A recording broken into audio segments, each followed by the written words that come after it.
owner's perspective. Hosted by Eagle Land. All things Colorado ranches from the owner's perspective. You know, I laying in bed this morning and was reading the news, which is always a dangerous thing to do if you're trying to sleep. And there's a lot going on in the world. What's the state of the real estate market? What have you seen? I mean, you've been doing this since '94. I think we just passed $1 billion in sales last week. Where do you see that we've been and where we are and where's it going? Well, I used to look at people and they would say, let's ask the old guy so he can tell us what he's seen. And now I look in the mirror and I think, well, I still remember I was supposed to be in Alaska when planes went into the building in New York. Horrible day. Oh. Yeah. And I saw the market just get tough after that. I saw 2008 and the crash of the economy, and I saw what happened in the real estate market. Got tough. Got really tough. And now I wake up and I see what's going on in Israel and just the volatility of the world, and we got 8% interest rates, and we've got just inflation and different administrations, and there's a lot of people that are just feeling like it's tough. And it always worries me when I talk to clients that have many times uber kind of wealth. They've got lots of businesses, they've done lots of things, and I'm like, hey man, what are we going to do? What do you think? And they're like, I don't know. And I'm like, come on, man, you should know. And they're like, something, I just don't know right now. It's a bit volatile because, we're like one black swan event away from like really trouble. So I look at this and I look at the markets and I hear reports of, the expected Phoenix market to go down 20%, which is real. Boise market. The Boise market looks tough. They talk about Houston and different areas where some places may be a little bit overbuilt. And what's scary to me is I start looking at the real estate information and real estate people that are turning their licenses in, because that market is starting to really slow. There's just not the transactions. And so, but this is what I woke up with last week. We represented the Kettle family in a ranch that's been in the market and their family since 1871. Same year that Ridgeway was established, they got their ranch. And we sold it last year for new record-setting prices because of the rarity of that property. And we had multiple people trying to buy it. We have a ranch that's an A-quality type ranch that closes in December. That's just super pristine, very strong sale. Multiple people still looking at that deal. And what I found is this: when the market starts to get heavy, there really comes to a point of liquidation. And liquidation, meaning this, is just how much cash do you really need? Because if you're looking at a dollar and you wake up one day and you've had this liquidation event, you sold your company, and you've got this pile of cash, and you're like, what do I do with this money? Do I leave it in cash? Do I put it in the stock market? Do I look at bonds? Do I look at treasuries? Do I put it into land? What kind of land? And so really the investment side of real estate, what we have found is very rarely do you ever lose money in the land world if you pay market value. It just seems to be steady. It's kind of like the tortoise and the hare. It's kind of the tortoise, And so when we're working with this land industry right now, what we're finding are those A kind of properties are still very valuable. People are still seeking those. Demand's really high for them. Demand is very high. The amount of product on the market is pretty low, and we're seeing that those special properties, specifically river properties, properties that are very rare, very difficult to replace, are still very active. And I just think there's a lot of security if you have the liquidity to stand owning the land for a longer period of time. And so if somebody comes to me and says, Joey, I want to buy this ranch. I want to hold it. I want it to make this much money for me, and I want to sell it for this much money. I'm like, you're in the wrong business. Yeah. You really are. If you can say, hey, I got a portfolio, and philosophically, I can own this piece of property. I can put my dollars there, and I can rest, knowing that it's going to appreciate, knowing that I can enjoy it, knowing that that is safe money, not quick money, safe money, and I can stand the liquidity. The ranch industry is a fantastic place to be. And there's just nothing better than going out with your family on your ranch and having some fun. So what we're seeing in the market is, as things have gotten tougher and people start withdrawing their money out of the stock market, and they're like, I really don't know what to do and how volatile. And that's my conversation is, well, what's your balance?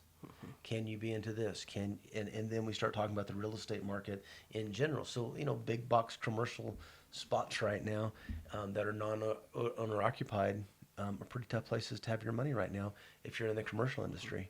Apartments are on fire, because the housing, we have 6 million homes too short right now in the United States of what people really are going to need. So, the housing market really has a very unique spot for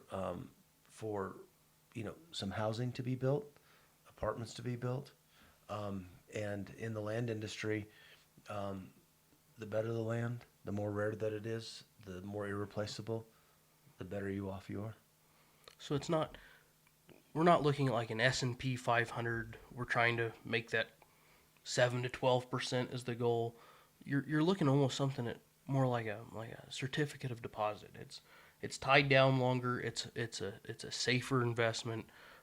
Unlike a CD, it's something you can go shoot an elk on and have a picnic. Yeah. But it's a slower appreciating, long-term hold where you can beat inflation.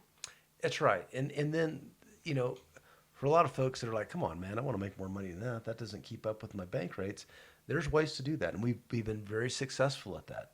But it's going into a piece of property with an idea, a philosophy. And some people will criticize, well, you just want to break the land up. No. What we want to do is we're ranch makers. That's what we do. We're makers of ranches. We look at what the best assets it has, how to enhance that asset, and how to build that asset.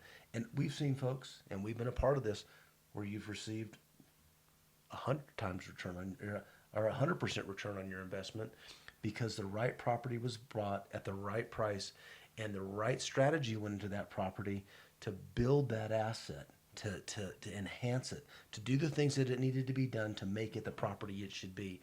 And I'll tell you, we've got a whole pile of buyers that sit down and follow us saying, hey, is there this? Can we do this? Because they're looking for those ranches. And you know what I really found? Is the buyers of those property never are worried about how much that guy made. Yeah. Because they want that asset perfect.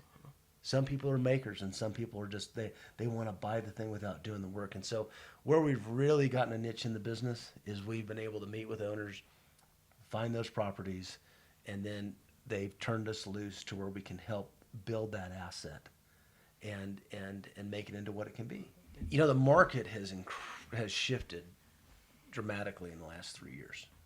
And we have seen, typically in the industry, we've seen somewhere between 2 to 5%, we like to say 4% increase in land. So if a guy buys a ranch and he puts it into land and says, what's this going to look like 10 years down the road?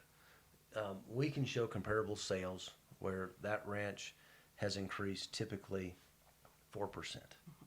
And that can vary, of course. We've seen some higher, some lower.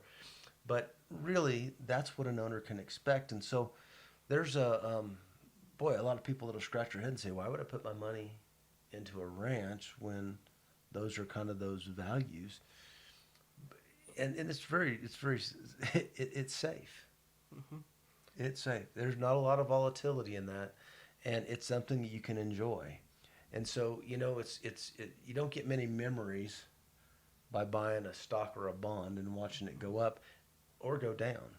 And so back to your point, In the last 3 years, we have just seen an explosion in the market. We have seen values on ranches that have gone up 4% typically explode and increase, in some cases, 75%, where they've pretty near almost doubled in value, and on bigger places. And so, as a point in case, we have a ranch that used to be $3,000 an acre. We have it under contract for over $5,000 an acre on big pieces. And it's the rarity of these properties that you're finding. So as the ranches typically get smaller, the prices go up, and the amenities are so dramatically affect the properties. I've seen ranches that almost touch, and one sits on the wrong side of the slope, doesn't have views. It may not have enough slope or elevation to give it good vegetation, and it feels wrong. It doesn't have the right access, and I've seen them be 100% difference. I mean, one's 1,000 an acre, the other's 2,000 an acre, and they almost touch and they sell in the same year. And so when you get into ranches that are getting smaller and values start to increase, these ranches that used to be $3,500 an acre are now have escalated in value and are almost mid sixes. Yeah, Seven, if they have the right amenities. So somebody will say, "Oh my gosh, my ranch is worth $7,000 an acre." I'm like, no. You got to go look and see what your amenities are and how that compares to these ranches that have really bought these values. And we really get into a lot of that with ranch owners sometimes, because they're like, "Well, that one brought this, mine should bring that too." And dramatic differences between access, utilities, views, and vegetation. And so a ranch that has it all is incredibly valuable. I have an offsite deal right now that that we haven't even brought on yet. That is a smaller place that has timber, river, access, utilities, water, huge views, great hunting. It's in an over-the-counter unit where you can get tags. Honestly, I've been working on it for 15 years, and it'll break records. It will break records because it has everything. And I'll tell you, super pristine property. The ranch industry, we always say, buy land, and it's real. It's been a historical way to build wealth and to preserve wealth throughout every part of the world. And when you try to find that, you're trying to find those areas that find outside areas that drive value. So you can buy a ranch in the middle of nowhere. You can buy a ranch lots of different places. But when you buy a ranch outside of Montrose, Colorado, you're on the second busiest airport in the state of Colorado. Little town of Montrose, crazy, just blowing up. You're on the thoroughfare to Telluride, and you can own a ranch where you can go and kill an elk, drive to town, have a great meal, and go play around and golf in the same day. So our point is this. There's a true, you should buy land, but you want to buy land, oceanfront property. You know what Montrose is? The ocean.